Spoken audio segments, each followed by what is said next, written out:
it's your buddy Peace and Harmony with you here today, focusing in on understanding unconditional love versus narcissistic, psychopathic, supply, conditional love. Oftentimes the experience of supply is based on support, nurturing, giving to another, and then receiving like in return based on specific conditions, based on specific situations, based on specific behaviors, based on specific situations, which is meant as conditional love versus unconditional love. The experience of supply is based on your support to a narcissistic or psychopathic individual by how you feed their ego, by how you feed their status, by how you quench their sexuality, or by how you quench their status through giving over power of yourself unto them. And the experience of supply is based on your ego or their ego and your ego combined, and furthermore how you perpetuate and further their life and to a loss to yourself. So there's not a growing together, there is a growing apart. Conditional love is experienced when someone loves you only for the money, someone loves you only for the status, someone loves you only for the gifts, someone loves you only for the applause, someone loves you only for adoring them, and you are not adored or valued in return.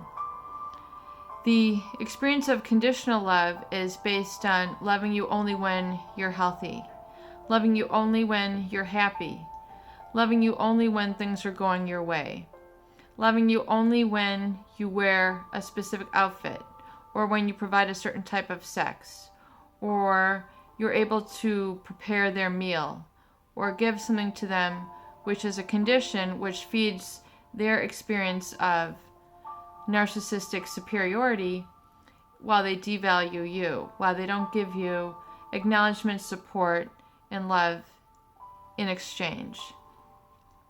Now, supply is an experience of just existing as a means or mechanism to be there for another, and supportive and feeding of another's ego needs versus a true interconnection and a coming together and being eye to eye or somewhat eye to eye. And although there might be give and take, back and forth, or disagreements, when we talk about a healthy relationship, there's at least a valuing of another. There at least is an acknowledgement of another.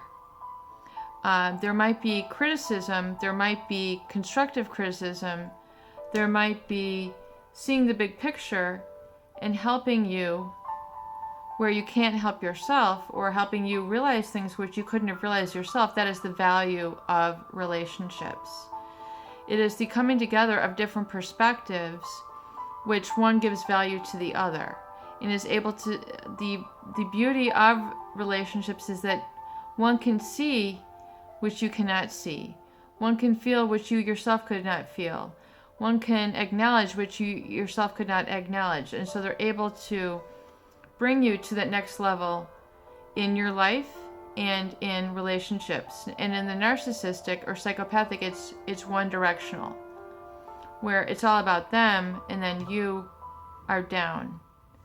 You're taking care of them and then you're sliding down.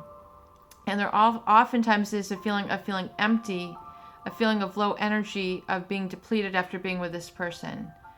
And this is because of an energetic imbalance which occurs when you are with a narcissistic or psychopathic individual. The toxic thoughts, which even they think subconsciously, you can feel. The behaviors that they commit to you behind your back, the scapegoating, the splitting, the condescension, the devaluing you, is you can hear this with your body. You can feel this with your body. Even if you cannot hear it or see it, it is an experience of knowing. And this is oftentimes your intuition when others are hurting you and you feel that there's a tension, but you don't know why. It is because of narcissistic and psychopathic devaluation, and a deliberate devaluation, which is so hurtful, so harmful, and which causes that division or that chasm, that feeling of emptiness or low energy in your life. Coming through a splitting or devaluing behavior, it's so important for you to realize that taking stock of what is coming from them and an origin from them is nothing to do with reality, but that they had scapegoated, insulted, harshly judged in order to keep you down, to keep you dysfunctional, and to keep you dependent. And independence is your true power. Where you depend on yourself, you evaluate yourself.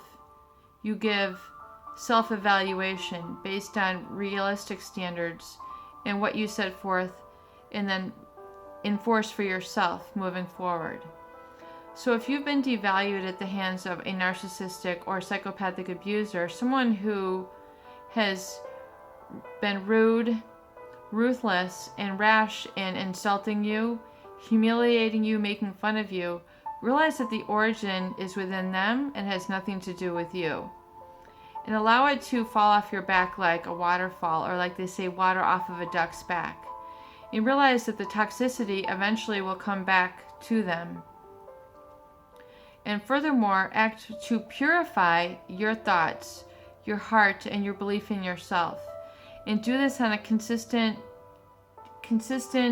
and daily basis, where you purify your experience in life. You purify your thoughts about yourself and stop criticizing yourself, getting out of the habit of devaluation of yourself that was initiated by someone who is outside of yourself, who is hurtful, harmful. Perhaps if they declared that it was in your own good, realize that oftentimes it was not in your best interest. It's more important for you to be strength-based and live by your strengths and not your weaknesses, and that furthermore you can meet others who will complement your strengths, and those are the relationships you're meant to have, as it will provide energy and substance and a true tuning fork for your best self and your most productive and creative self, rather than being devalued, discarded by the deliberate hurtful people who can be known as narcissistic or psychopathic in nature. Peace and harmony with you here today. I hope these videos do help. Please share and please subscribe for more great tools, videos, discussion, and support.